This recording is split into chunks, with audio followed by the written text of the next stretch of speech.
चूहा बक्सा में घुस गयो तो न घरवा याद आई के बक्सा में खुलो छोड़िया, वापस आओ और बक्सा को बंद कर।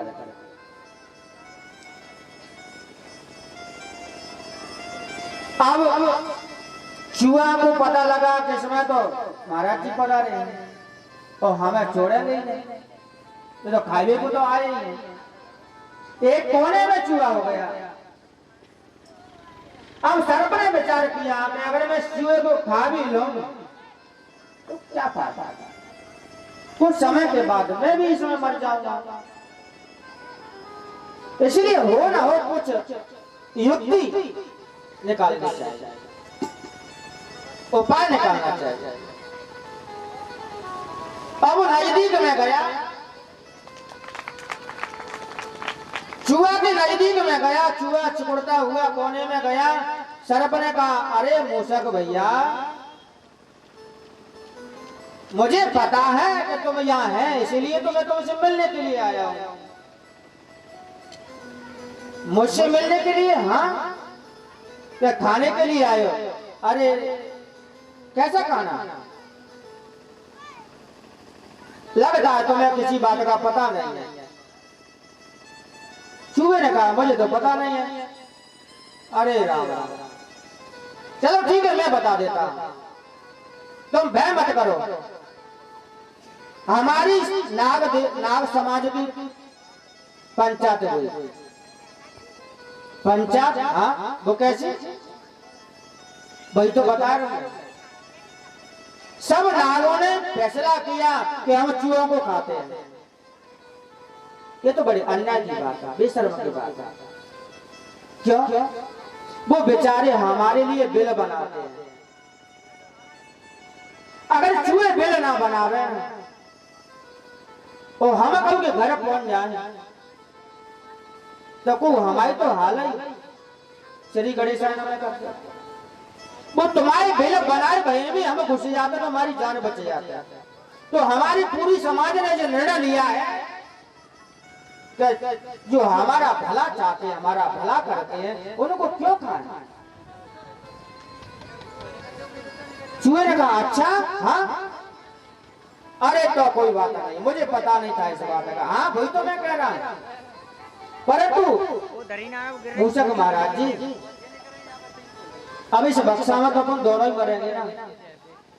चूहा ने कहा, तुमने अभी मेरा कमाल देखा कहाँ है? हाँ, पहले पहले दांत, अभी तुम्हें अपना कमाल दिखाता हूं मैं। चूहा लग पड़ो। एक काठ का संदूक था, उसने काट काट करके सूला को बना दिया और नागराज से कहा, देखना तो सही, निकल जाओगे आप।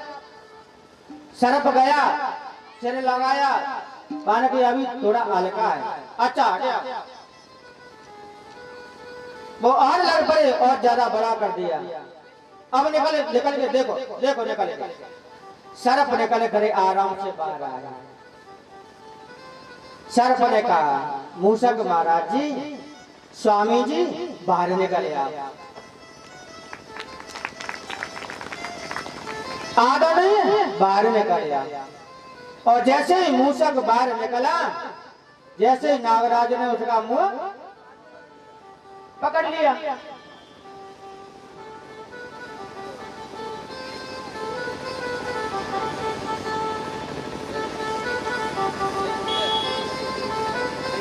नाग ने मूषक को पकड़ लिया।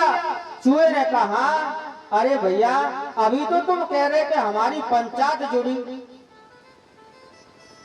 क्या चूहों को खाना नहीं चाहिए, वो हमारे लिए बिल बनाते हैं। नागराज ने कहा, जुड़ी तो हाथी पर वो फाइनल कहां भाई? चर्चा तो भाई, पंचायत जुड़ी और वापस चर्चा भाई, पर वो फाइनल नहीं भाई। अपना काम बनाने के कारण, अपने मतलब के कारण उसने धोखा किया। अगर वो वैसे नहीं काम ले तो वो भू मत तो बामे और भू मत तो दो जा। देवता समझ लेंगे, प्रभु हम समझ लेंगे, समझ।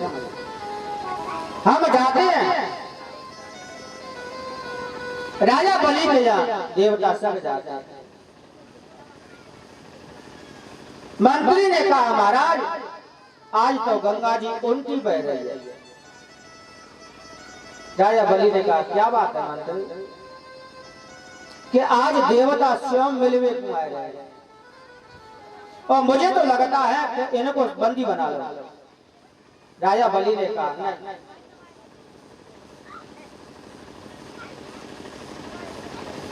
अपने घर आया हुआ शत्रु भी अतिथि होता है। अतिथि देवो भव। अतिथि का सम्मान करना चाहिए, आदर करना चाहिए। अरे अपना संस्कार अपने को रखना चाहिए, अपनी मर्यादा, अपने दरवाजे की मर्यादा, अपने गृहस्थ जीवन की मर्यादा। ये हमारा संस्कार होना चाहिए कि हम किसी का आदर करें, सम्मान करें। कार्य अपनी जगह पर रहे, लड़ाई अपनी जगह पर रहे। लड़ाई तो हमेशा किसी कारणवश होती रहती है, कोई कारण आता है लड़ाई होती है। लड़ाई हो, सच्चे मनुष्य को तो युद्ध में भी नियम का पालन करना चाहिए और सामने वाले शत्रु का भी सम्मान करना चाहिए। उसमें अस्त्र शस्त्र चलाना, वो मारना, वो तो युद्ध का काम है, लेकिन नियम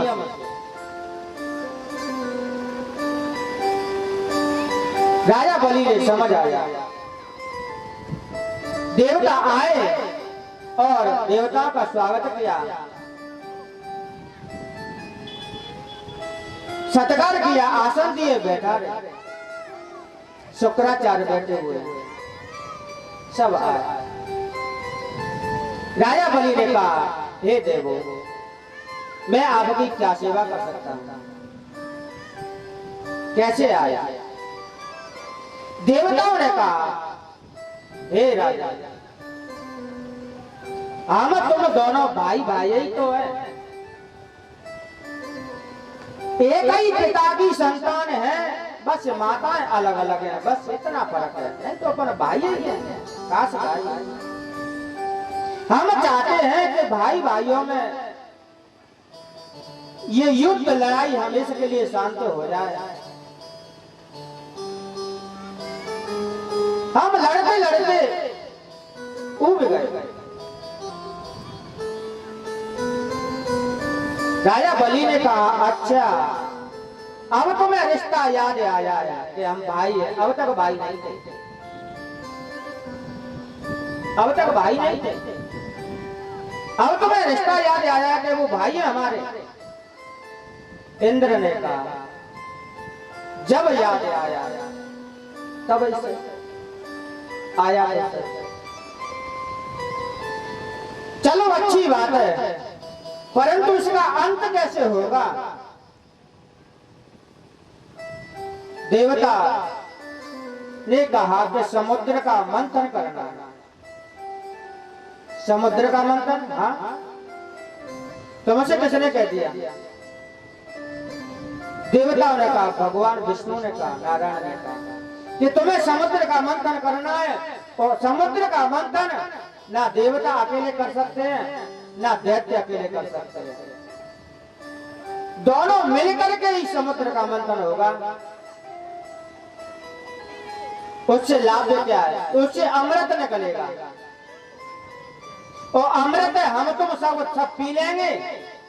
जब कोई मरेगा ही नहीं तो लड़ाई बढ़ाई थे पर मतलब का लड़ाई बंद हो जाएगी।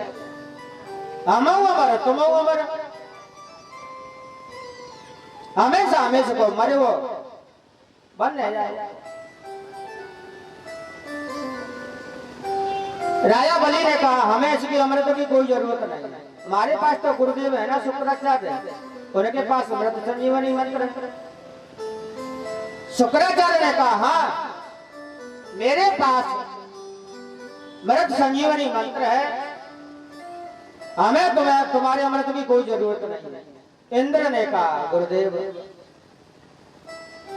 तुम्हारे से शिष्यों को अगर कुछ होता है तो तुम उन्हें जीवन दान दे देंगे, जिला देंगे। तुम्हारे पास मृत्यु संजीवन मंत्र है, उसका मतलब ये नहीं है कि तुम मर नहीं सकते हो।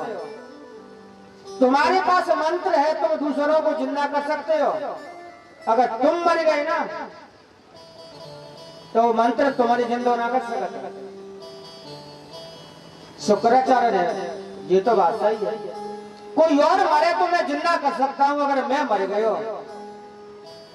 कोई आदमी और बीमार हो तो डॉक्टर इलाज कर सकता है, तो डॉक्टर ही मरे तो बाकी वो गोली दवाई धरी वही का बीमार थोड़ी बचा रहे। ये बात तो सही है। शुक्राचार्य ने कहा तो फिर जो समुद्र से जो निकलेगा उसका विभाजन कौन करेगा? इंद्र ने कहा गुरुदेव, ये हमारे गुरु बृहस्पति ने इसका निर्णय तुम पर छोड़ दिया है। तब तो अच्छी बात है। देवता दानव मित्रता हुई, समुद्र मंथन के लिए मान गए।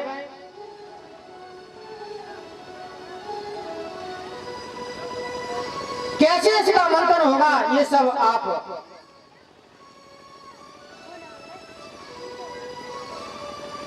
बताएं।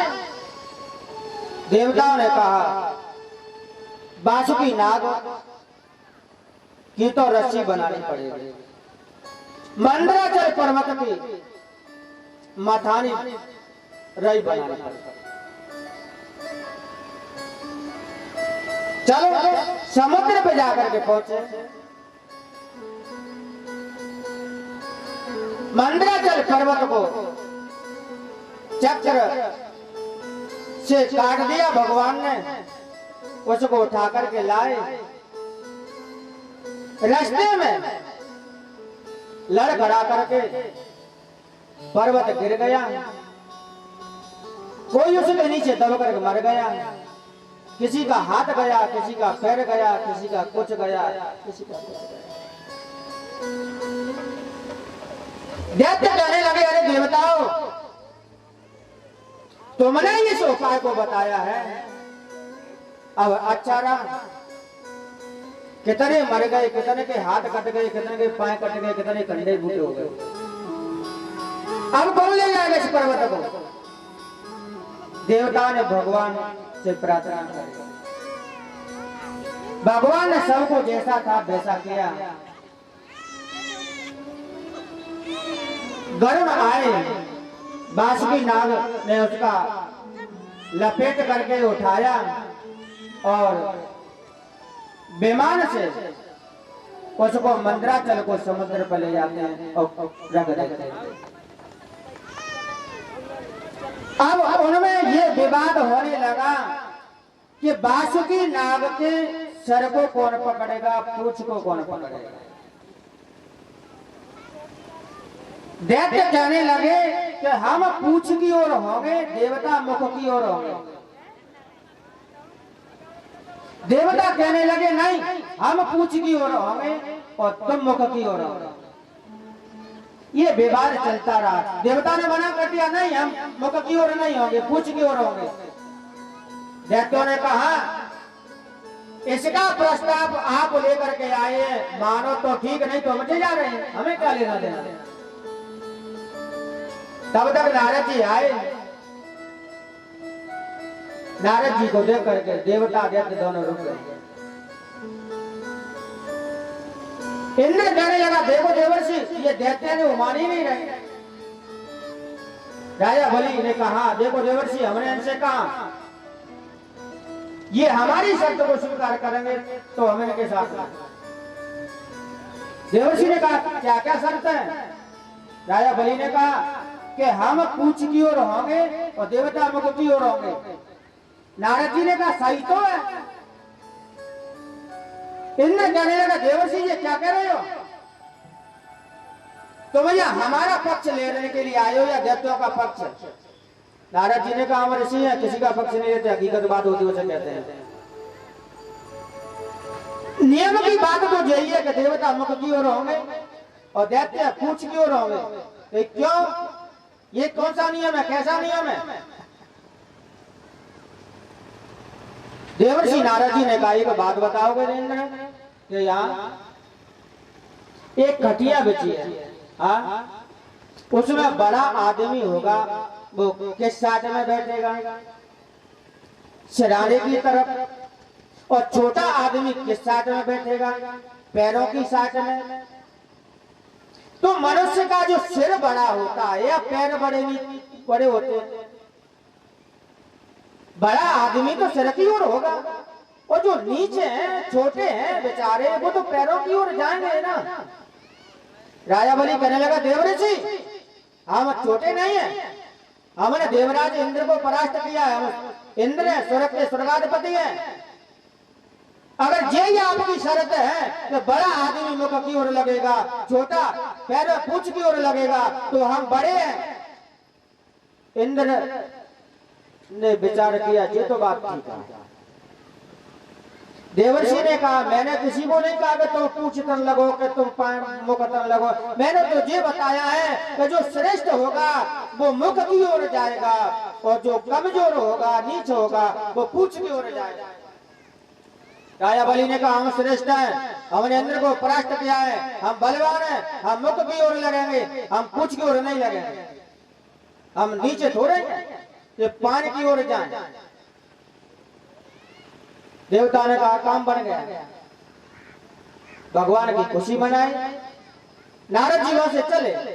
श्रीमन नारायण नारायण नारायण, श्रीमन नारायण नारायण नारायण, श्रीमन नारायण नारायण नारायण, ओ श्रीमन नारायण नारायण नारायण, श्रीमन नारायण नारायण नारायण, ओ श्रीमन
अब समुद्र मंथन है, डटके और विश्राम, इसलिए हो ना हो कुछ युक्ति निकालनी चाहिए, उपाय निकालना चाहिए। अब नजदीक में गया, चूहा के नजदीक में गया, चूहा चिपड़ता हुआ कोने में गया। सर्प ने कहा, अरे मूषक भैया, मुझे पता है कि तुम यहाँ हैं, इसीलिए तो मैं तुमसे मिलने के लिए आया हूं। मुझसे मिलने के लिए? हाँ। क्या खाने के लिए आए हो? अरे कैसा खाना? लगता है तुम्हें किसी बात का पता नहीं है। चूहे ने कहा, मुझे तो पता नहीं है। अरे राम राम, चलो ठीक है, मैं बता देता हूं, तुम भय मत करो। हमारी नाग समाज की पंचायत हुई। पंचायत? हाँ, वो कैसे? वही तो बता रहे हैं। सब नागों ने फैसला किया कि हम चूहों को खाते हैं। ये तो बड़ी अन्याय की बात है, बेशर्म की बात है। क्यों?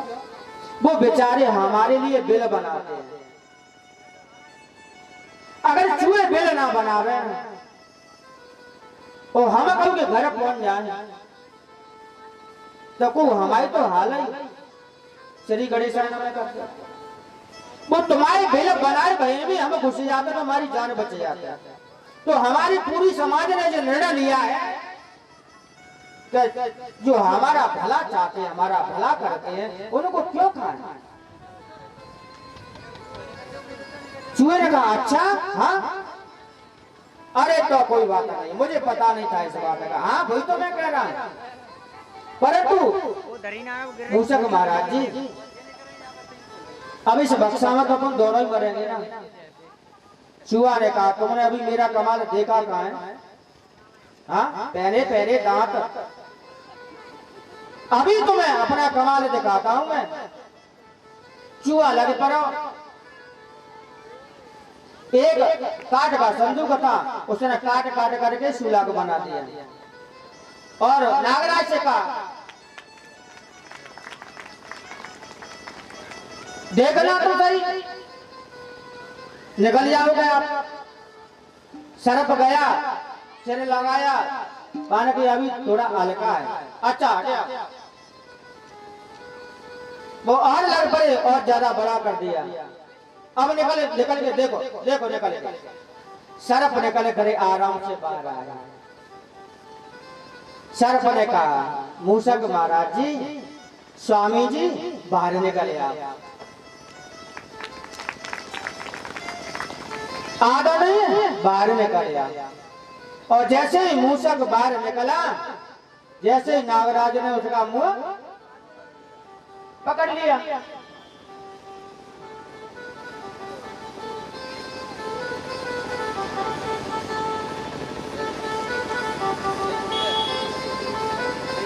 नाग ने मूषक को पकड़ लिया। चूहे ने कहा अरे भैया अभी तो तुम कह रहे कि हमारी पंचायत जुड़ी, क्या चूहों को खाना नहीं चाहिए, वो हमारे लिए बिल बनाते हैं। नागराज ने कहा जुड़ी तो हाथी पर वो फाइनल कहां भाई, चर्चा तो भाई पंचायत जुड़ी हो वापस चर्चा भाई, पर वो फाइनल नहीं भाई। अपना काम बनाने के कारण, अपने मतलब के कारण उसने धोखा किया। अगर वो वैसे नहीं काम ले तो वो बू मत तो बामे और बू मत तो दो जा। देवता समझ लेंगे, प्रभु हम समझ लेंगे, समझ हम जाते हैं राजा बलि के यहाँ, देवता सब जाते हैं। मंत्री ने कहा महाराज आज तो गंगा जी उल्टी बह रही है। राजा बलि ने कहा क्या बात है मंत्री, कि आज देवता स्वयं मिलवे क्यों आए रहे हैं, और मुझे तो लगता है कि इनको बंदी बना लो। राजा बलि ने कहा नहीं,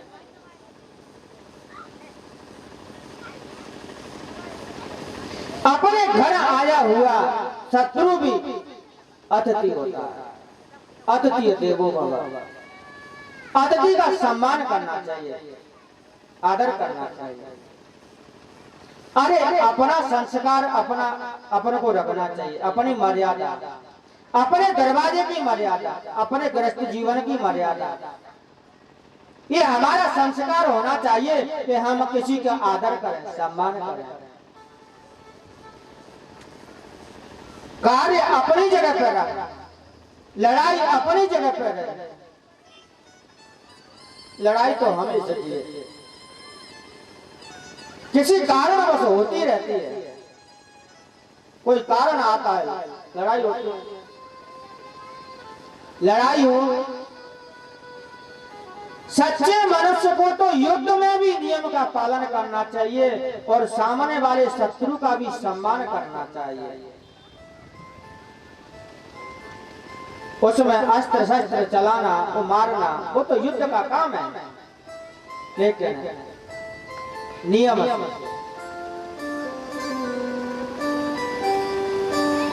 राजा बलि ने समझ आया।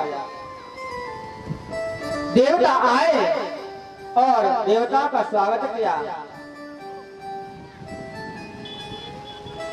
सत्कार किया, आसन दिए, बैठा रहे।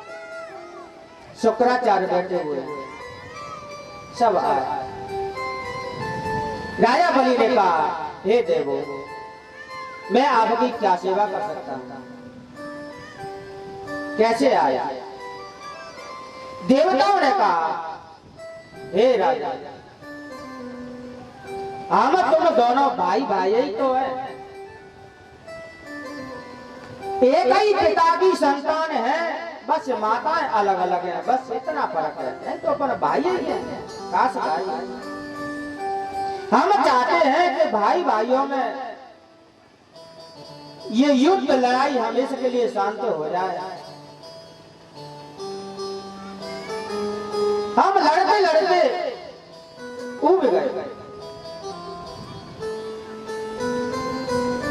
राजा बलि ने कहा, अच्छा, अब तुम्हें रिश्ता याद आया है कि हम भाई हैं। अब तक भाई नहीं थे, अब तक भाई नहीं थे। अब तुम्हें रिश्ता याद आया कि वो भाई है हमारे। इंद्र ने कहा, जब याद आया तब इसे आया ऐसे। चलो अच्छी बात है, परंतु इसका अंत कैसे होगा? देवता ने कहा कि समुद्र का मंथन करना।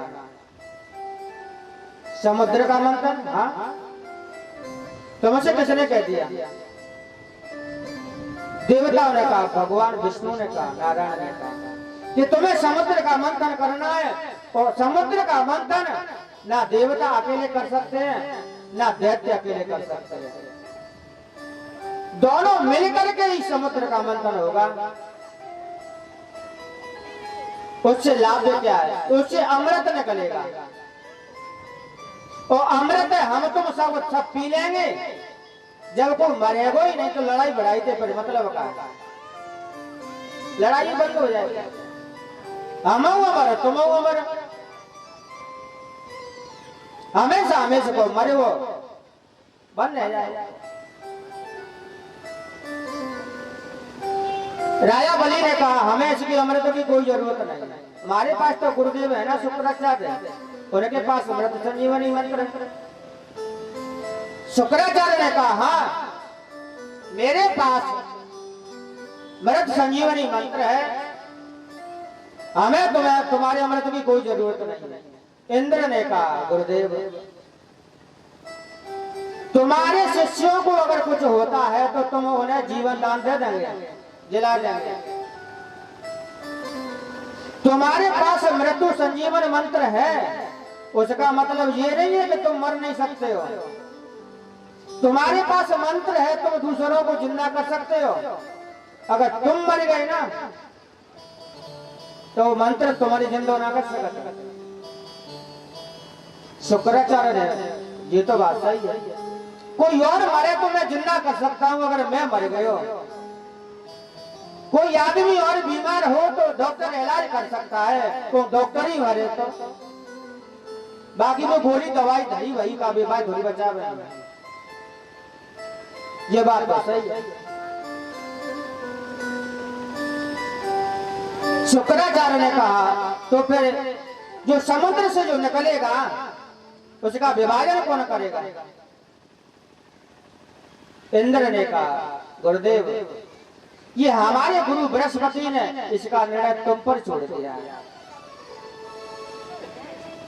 तब तो अच्छी बात है। देवता दानव मित्रता हुई, समुद्र मंथन के लिए मान गए।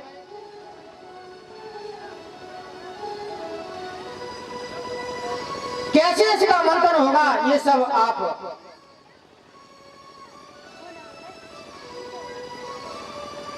बताएं। देवताओं ने कहा, बासुकी नाग की तो रस्सी बनानी पड़ेगी, मंदराचल पर्वत की मथानी रई बनानी पड़ेगी। चलो समुद्र पे जाकर के पहुंचे। मंदराचल पर्वत को चक्र से काट दिया भगवान ने, उसको उठा करके लाए। रास्ते में लड़खड़ा करके पर्वत गिर गया, कोई उसके नीचे दब करके मर गया, किसी का हाथ गया, किसी का पैर गया, किसी का कुछ गया, किसी का कुछ गया। दैत्य कहने लगे, अरे देवताओं, तुमने इस उपाय को बताया है, अब अच्छा रहा। कितने मर गए, कितने के हाथ कट गए, कितने के पांव कट गए, कितने कंधे बूटे हो गए। अब कौन ले जाएगा इस पर्वत को? देवता ने भगवान से प्रार्थना की। भगवान ने सबको जैसा था वैसा किया। गरुड़ आए, बांसुरी नाग ने उसका लपेट करके उठाया और विमान से उसको मंदराचल को समुद्र पर ले जाते हैं और रख देते हैं। अब उनमें ये विवाद होने लगा कि बांसुरी नाग के सर को कौन पकड़ेगा, पूंछ को कौन पकड़ेगा। दैत्य कहने लगे कि हम पूंछ की ओर होंगे, देवता मुख की ओर होंगे। देवता कहने लगे नहीं, हम पूंछ की ओर होंगे और तुम मुख की ओर होंगे। ये विवाद चलता रहा। देवता ने मना कर दिया, नहीं हम मुख की ओर नहीं होंगे, पूंछ की ओर होंगे। दैत्यों ने कहा, इसका प्रस्ताव आप लेकर के आए हैं, मानो तो ठीक, नहीं तो मचे जा रहे हैं, हमें क्या लेना देना।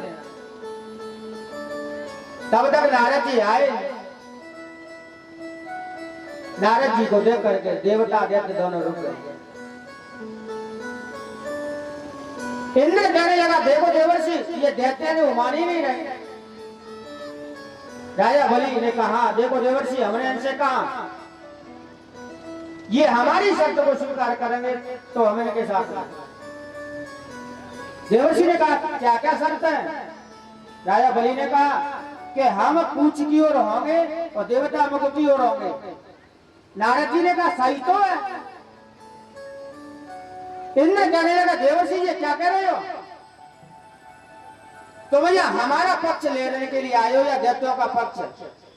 नारद जी ने कहा, हम ऋषि हैं, किसी का पक्ष नहीं लेते, हकीकत बात होती है उसे कहते हैं।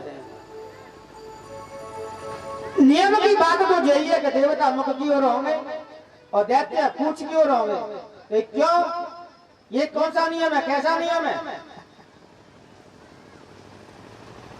देवर्षि नारद जी ने कहा, एक बात बताओगे इंद्र कि यहाँ एक खटिया बिछी है, उसमें बड़ा आदमी होगा, वो किस साइड में बैठेगा?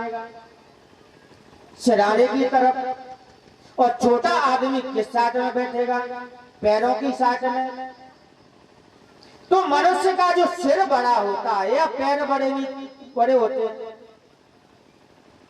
बड़ा आदमी तो सिर की ओर होगा और जो नीचे हैं, छोटे हैं बेचारे, वो तो पैरों की ओर जाएंगे ना।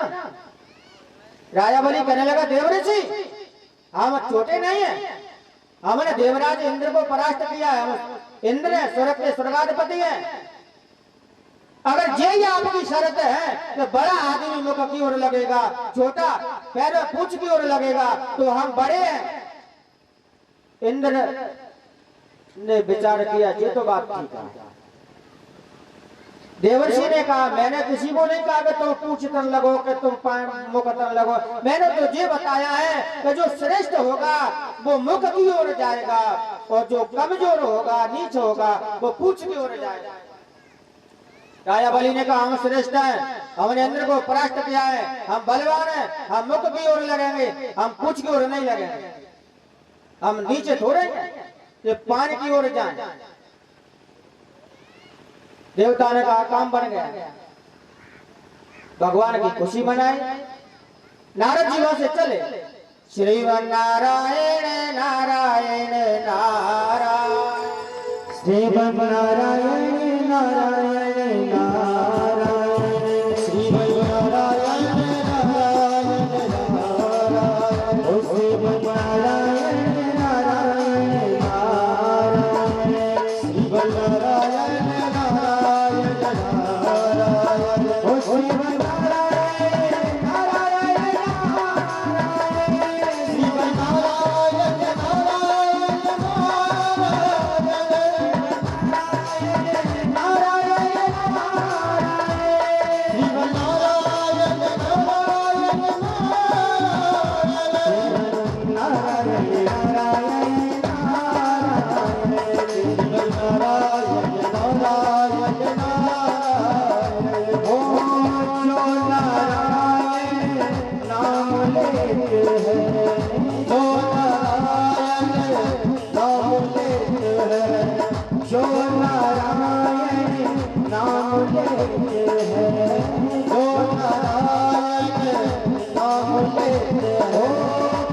अब समुद्र मंथन है डट के और विश्राम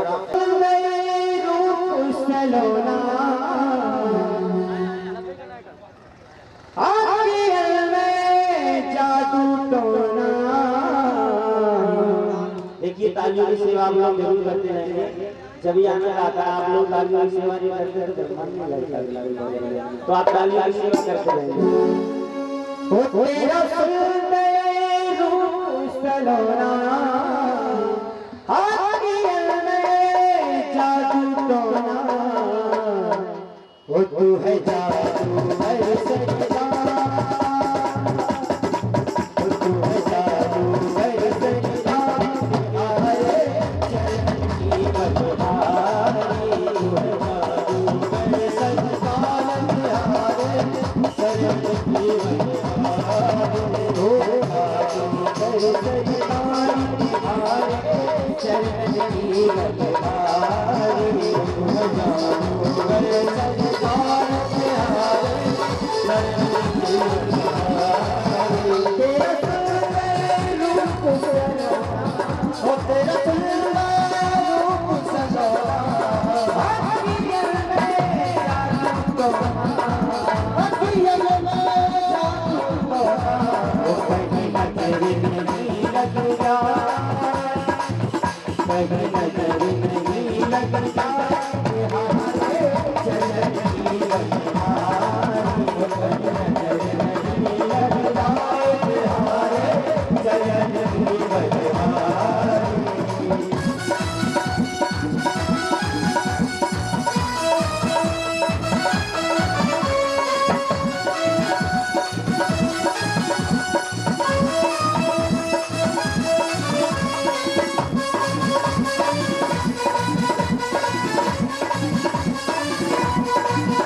तो कश्यप का रूप धारण करके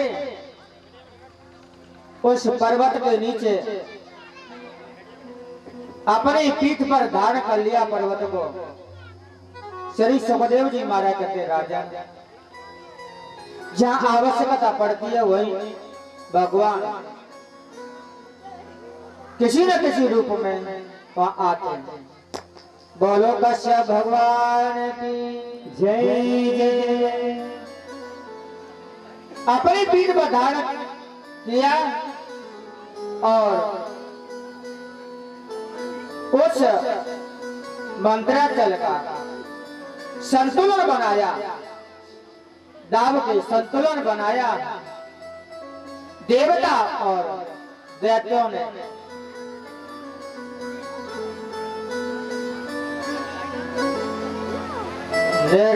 निर्मत्यमानाद दधेर बोधिसं महोलवनं। समुद्र का मंथन होने लगा। दैत्य और देवताओं ने जुड़ मिलकर के उसका मंथन किया। जब अपन किसी भी चीज का मंथन करेंगे तो पहले बुराई निकलते हैं। चार आदमी एकत्रित होकर के किसी कार्य की सलाह बनेंगे करेंगे और वह काम करने को प्रयास करेंगे तो पहले बुराई नहीं करेंगे। बानवे संग में ऐसा करो, बानवे संग में ऐसा करो, मैंने ऐसा कर। जो अंदर में विष भरा हुआ है वो विष पहले निकलेगा, निकल जाएगा, फिर क्षमा याचना होगी, फिर सामधाम होंगे, तब फिर काम चलेगा।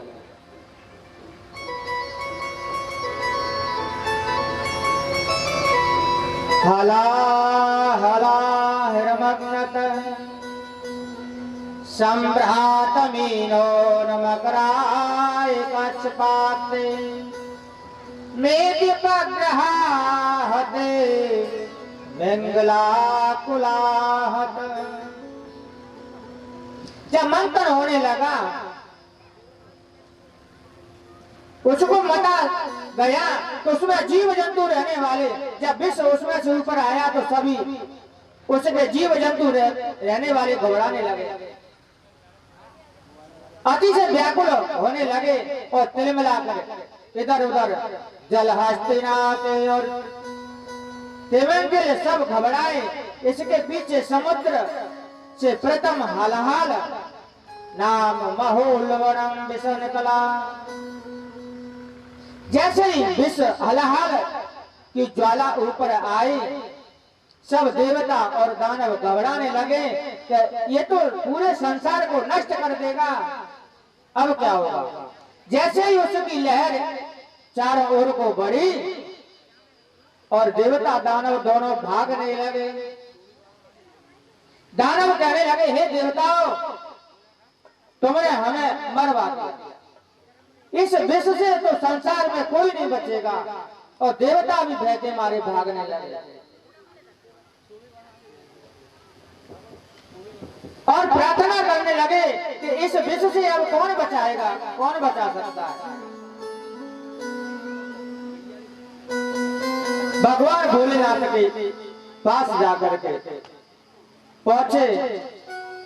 प्रजापतिर्वाच देवदेव महादेवं भूतात्मनं भूतभावनं त्राहिणं शरणापन्नस्त्रे लोकदहनादुसातः प्रणेमं। प्रजापति भगवान भोलेनाथ की स्तुति करते हैं, हे प्रभु, हे भोलेनाथ कृपा करो।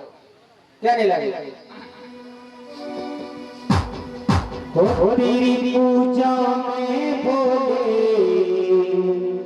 हो तेरी पूजा में भोले, विश्वास जरूरी है।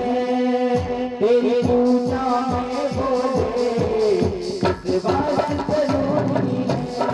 हो तेरी पूजा में भोले विश्वास जरूरी है। तेरी पूजा में विश्वास जरूरी है। तेरी पूजा में भोले विश्वास जरूरी है। तेरी पूजा में भोले विश्वास जरूरी है। तेरी पूजा में भोले विश्वास जरूरी है। तेरी पूजा में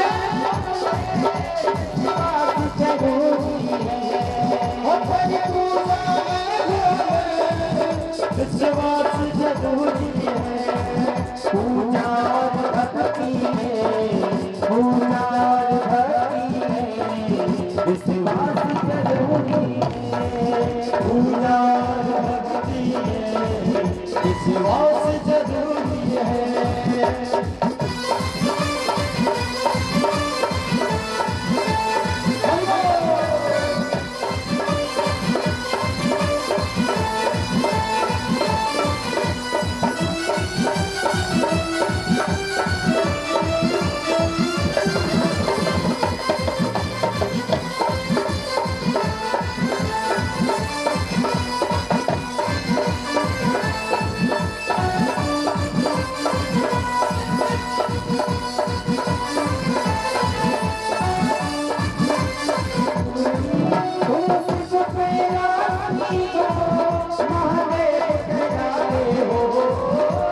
तेरी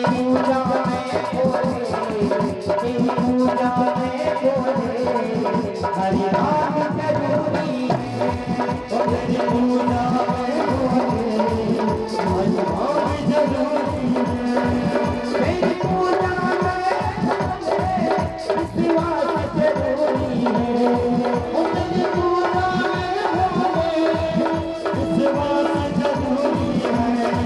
पूजा और भक्ति में, पूजा और भक्ति में विश्वास जरूरी है।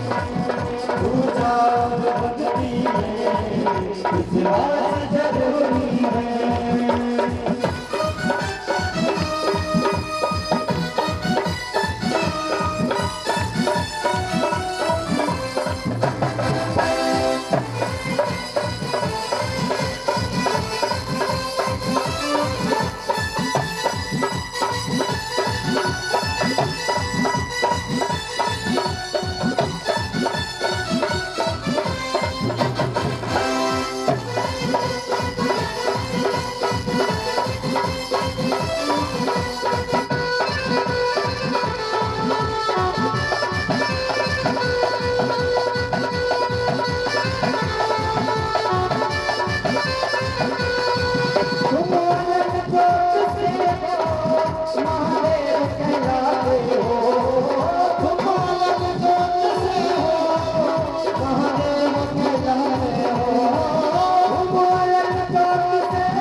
पूजा पूजा पूजा भक्ति में, पूजा भक्ति में विश्वास जरूरी है। पूजा भक्ति में विश्वास जरूरी है। पूजा भक्ति में विश्वास जरूरी है। विश्वास जरूरी है। विश्वास जरूरी है। बोले वृंदावन बिहारी लाल। सभी दौड़ करके भगवान भोलेनाथ के पास पहुंचे। कैलाश पर्वत पर पार्वती सहित प्रभु विराजमान, सब उनसे प्रार्थना करते लगे।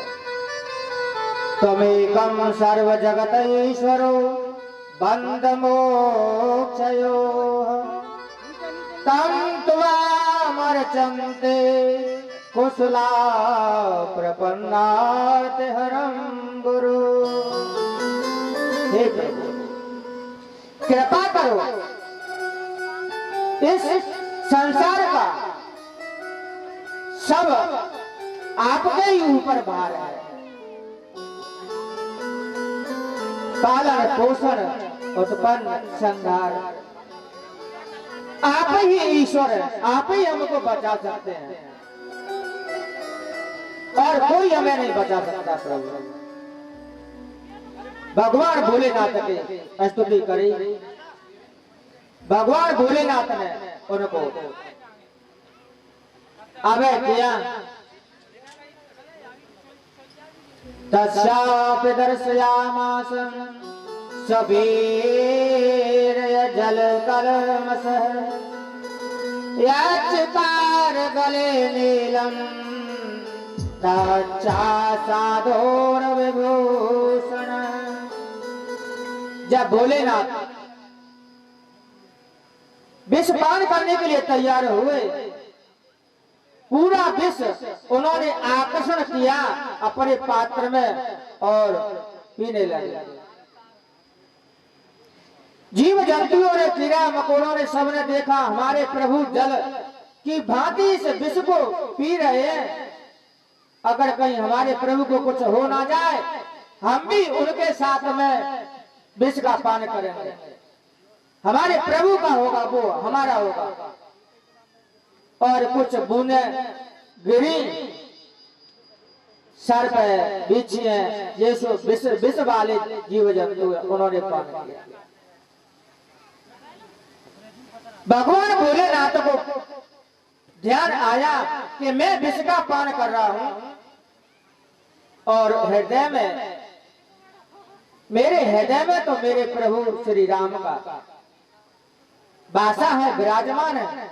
कहीं ये विष उन तक पहुंच जाएगा, उनके लिए कोई हानि न पहुंचा दे, इसलिए उन्होंने विष कंठ में रोक लिया।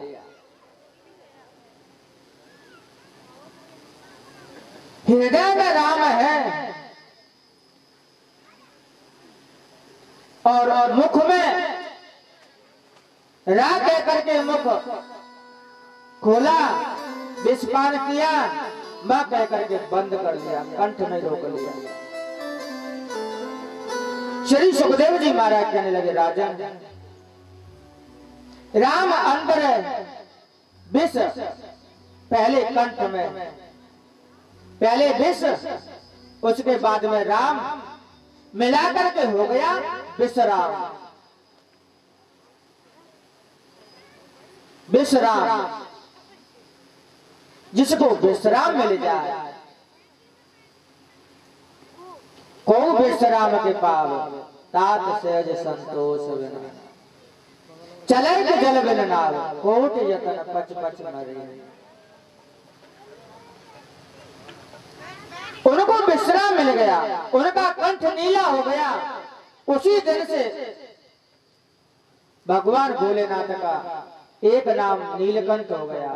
बोलो नीलकंठ भगवान जय जय। सबको बचाया। समुद्र मंथन कार्य चालू हुआ। अष्टम प्रगटे लक्ष्मी बरे विष्णु भगवान सुदालिये धनवंतरी पुण्य प्रगटे सज्ञान।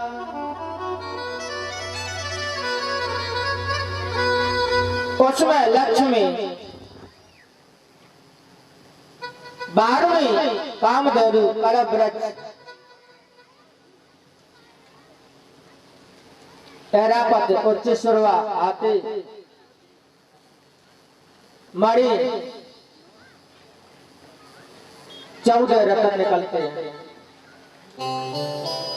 विषमणि रंभा बाज श्री वारुण वेद विचार शंखधन शश चंद्र तरु गजपति अमीय कुमार। विष मणि रंभा बाज घोड़ा श्री लक्ष्मी वारुणी मदरा वैद्य शंख कामधेनु चंद्रमा कल्प वृक्ष 14 रत्न निकलते। उसमें जी अमृत का कलश लेकर के धनवंतरी निकलते हैं। जैसे ही अमृत लेकर के धनवंतरी आए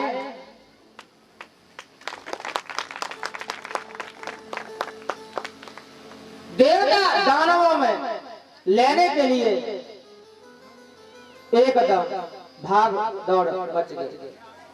देवता दौड़ पर लेना चाहते थे, दानव तो उसे छीनना चाहते थे और दैत्यों ने कलश को लेकर के छीन लिया।